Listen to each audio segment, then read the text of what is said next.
Numa noite em que o Brasil parecia respirar o mesmo ritmo, um encontro improvável colocou lado a lado duas vozes que vinham de mundos diferentes e, ainda assim, falavam com a mesma multidão.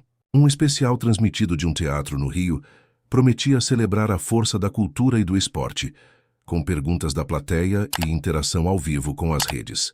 De um lado, a artista que levou o funk para palcos internacionais e transformou críticas em combustível.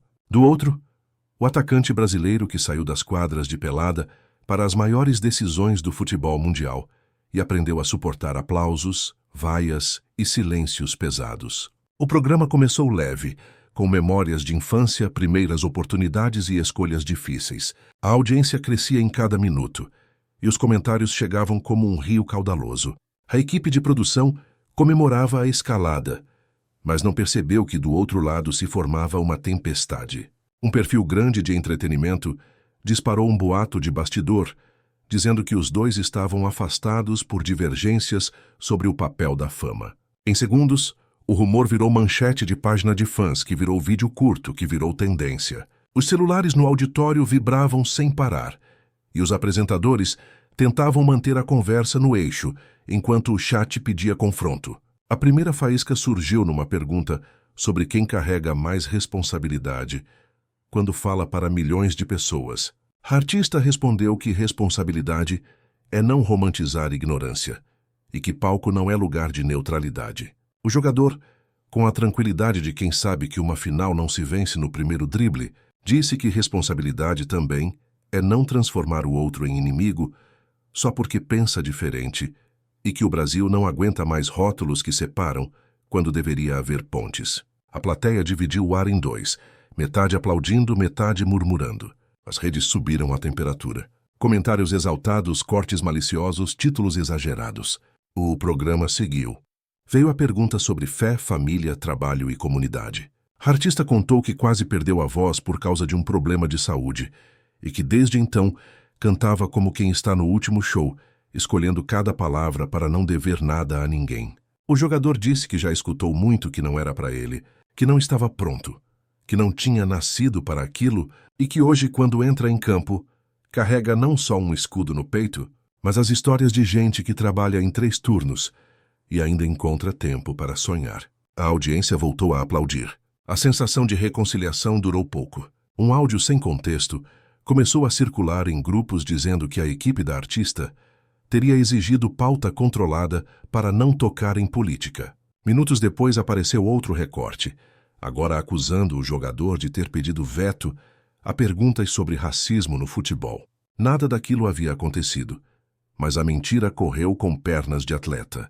Os apresentadores perceberam a mudança de atmosfera e abriram o microfone para perguntas da plateia. Uma jovem disse que já foi humilhada por gostar de funk e perguntou o que a arte deve ao povo.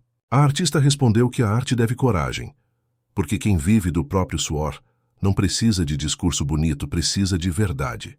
Um senhor levantou dizendo que o neto sofre ofensas no futebol amador e perguntou o que o sucesso deve à favela. O jogador respondeu que o sucesso deve tudo e que nunca vai aceitar que façam do sonho das periferias um troféu para poucos. A vibração do público voltou a subir, mas o chat insistia para que se falasse do boato.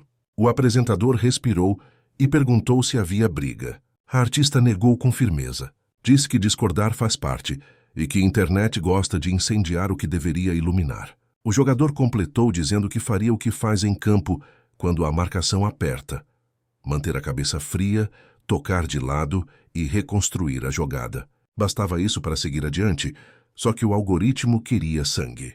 Um perfil satírico pegou um trecho isolado em que a artista dizia que palco não é lugar de neutralidade e publicou com legenda provocativa. Outro perfil respondeu com um corte do jogador falando de pontes. Em 10 minutos, o debate virou ringue virtual. Os apresentadores decidiram propor um quadro inesperado. Cada um teria 2 minutos para falar diretamente com quem discorda. A artista começou dizendo que sabe como é ser reduzida a estereótipos e que ser mulher, brasileira e funkeira significa viver sob prova permanente. Disse que já tentou agradar todos e perdeu a si mesma, e que a partir dali só aceitaria ser medida pelo amor que coloca no trabalho e pelo respeito à história de quem veio antes. Pediu para que quem discorda pense 2 vezes antes de chamar de lixo o que não entende. O jogador falou em seguida e começou agradecendo aos técnicos de base que apostaram nele quando tudo apontava para o contrário. Disse que não quer ser mártir, mas que também não aceita que calem sua voz quando sofre ataques. Lembrou que o futebol brasileiro nasceu em campinhos de chão batido e que quem idolatra o glamour e despreza a origem está perdendo a essência. Pediu que quem discorda assista um jogo de várzea no domingo e depois volte para falar sobre meritocracia. O teatro ficou em silêncio, um silêncio que não era de hostilidade, mas de escuta. Os 2 minutos terminaram e um barulho de chuva lá fora pareceu marcar um novo compasso. Foi aí que o produtor avisou no ponto que uma conta anônima afirmava ter um vídeo comprometedor. A hashtag subiu e os celulares em mãos tremiam. O apresentador decidiu seguir com o plano e chamou um último bloco com perguntas rápidas. A artista foi questionada sobre vaidade e disse que aprendeu que vaidade tem hora e lugar, que não vai pedir desculpa por ser ambiciosa, mas que ambição sem propósito é só barulho. O jogador foi questionado sobre dinheiro e fama e respondeu que dinheiro compra chuteira nova para a escola da comunidade e fama abre porta para falar de racismo na cara do mundo. A plateia aplaudiu de novo. Um barulho de notificação cruzou o teatro. O vídeo anônimo vazou. Era uma montagem amadora com cortes bruscos, mistura de bastidores e áudios truncados, sugerindo que o especial fora roteirizado para provocar briga. O link se espalhou, os comentários explodiram, os apresentadores empalideceram por um segundo. A artista pediu a palavra e disse que não tinha medo da verdade porque a verdade não precisa de edição. O jogador pediu a palavra e disse que mentira pode dar audiência, mas não dá paz. A plateia gritou juntos. O programa estourou o tempo e decidiu permanecer no ar. Os apresentadores propuseram abrir o telão para mostrar o vídeo e debater linha por linha. A equipe correu, colocou o arquivo, congelou na primeira cena. O teatro inteiro prendeu a respiração. A câmera de bastidor mostrava risos soltos antes de começar. Abraços, teste de luz, brincadeiras com a equipe. O corte seguinte era um áudio rouco falando em treta. Mas o som não batia com o movimento labial de ninguém dali. Alguém no fundo do auditório levantou e pediu para pausar. Era um técnico de som aposentado, que estava na plateia. Com voz calma, explicou que o áudio havia sido sobreposto e que o ruído de fundo era de outra sala. O público reagiu com um misto de alívio e indignação. A artista pediu para seguir quadro a quadro, linha a linha. A montagem se desmanchava como papel na chuva. O jogador, paciente, esperou o fim e disse apenas que toda vez que a mentira tentar roubar a cena, a resposta será mais trabalho para quem precisa e menos palco para o sensacionalismo. O relógio marcava fim de transmissão, mas ninguém queria ir embora. Os apresentadores agradeceram e perguntaram se os 2 topariam encerrar com uma mensagem conjunta. Eles se olharam, assentiram, e a artista disse que a fama não dá salvo-conduto para humilhar ninguém e que ela mesma já errou e aprendeu com as consequências. O jogador completou dizendo que talento sem caráter não se sustenta e que caráter é aquilo que sobra quando as luzes apagam. As redes finalmente começaram a desacelerar. O especial se despediu com o compromisso de publicar no dia seguinte todos os bastidores sem cortes para que a audiência julgasse com os próprios olhos. Ao sair do palco, ainda com o coração acelerado, a sensação geral era de que algo tinha mudado. Não por um viral a mais, mas porque 2 vozes disputadas por torcidas rivais tinham escolhido a mesma palavra como norte: coerência.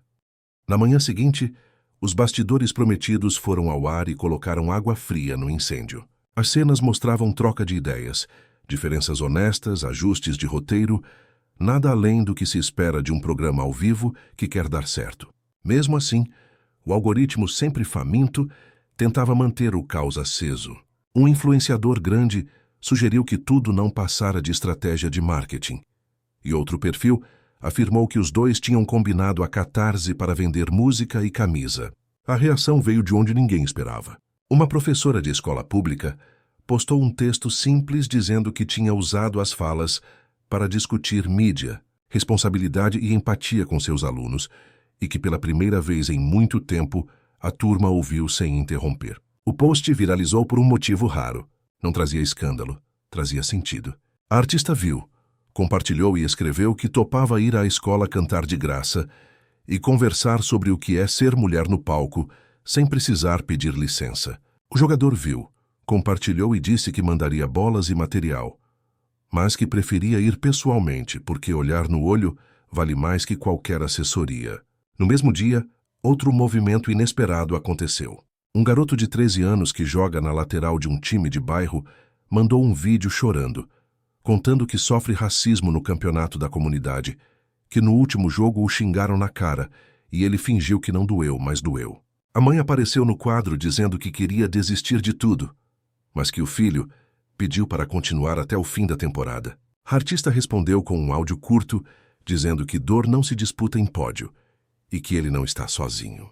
O jogador respondeu com um vídeo simples, sem camiseta, depois do treino, dizendo que conhece essa dor e que ela não pode virar casa na cabeça de ninguém.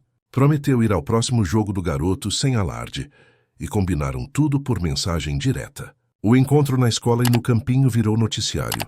Não havia coletiva, não havia poltrona, não havia canhão de luz. Havia quadro branco com giz, canto improvisado, criança gritando o próprio nome na arquibancada de madeira e um silêncio pesado quando o garoto da lateral entrou em campo. No intervalo, a artista falou baixo sobre saúde mental, internet e paciência.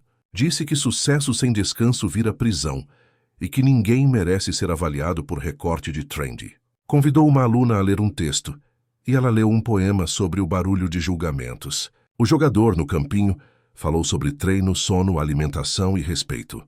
Disse que não tem fórmula mágica, que tem rotina e que rotina salva quando tudo parece desabar. Abraçou o garoto, cochichou alguma coisa e o menino sorriu como quem recebe instrução de sobrevivência. O jogo recomeçou e a primeira bola que veio pela lateral encontrou o menino num impulso maduro. Ele dominou, olhou para a área, respirou e cruzou. Gol. Não houve grito de catarse, houve choro quieto e abraço coletivo, inclusive do time adversário, porque quando a bola encontra o destino certo, até quem defende entende que foi bonito. As imagens correram o país com um tipo raro de velocidade, aquela que não precisa de rótulo para andar. O especial de TV que tinha começado como combustão voltou ao topo por uma razão diferente. O público enxergou que a discussão não havia sido uma guerra de vaidades, mas uma passagem arriscada sobre chão molhado rumo a um lugar mais difícil e necessário.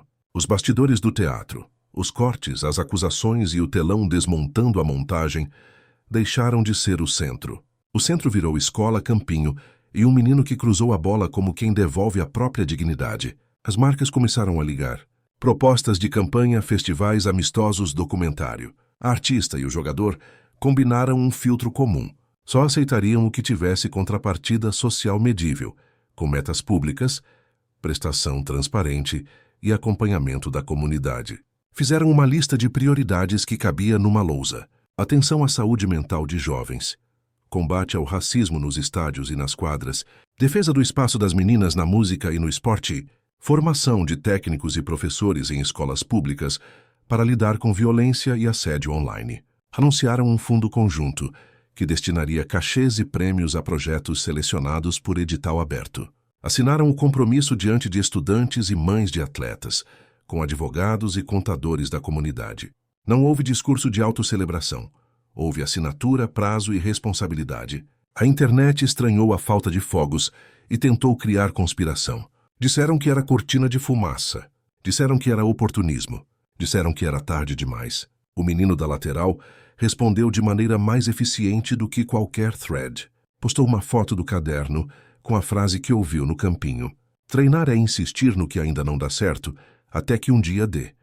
Escreveu obrigado e voltou para a aula. O país, cansado de brigas coreografadas, deu um passo inesperado. Prefeitos de cidades pequenas ofereceram quadras para projetos pilotos. Secretarias municipais abriram auditórios para conversas sobre uso responsável de rede e acolhimento.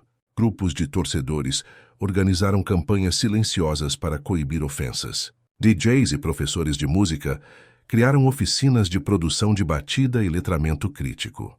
Técnicos de base gravaram vídeos comparando treinos repetidos com estudo repetido. e confessaram que todos aprendem quando alguém explica com paciência. A artista seguiu lançando música, mas mudou a forma de divulgar. Em vez de polêmica, backstage de ensaio com coros de escolas. Em vez de intriga, crédito para os compositores iniciantes.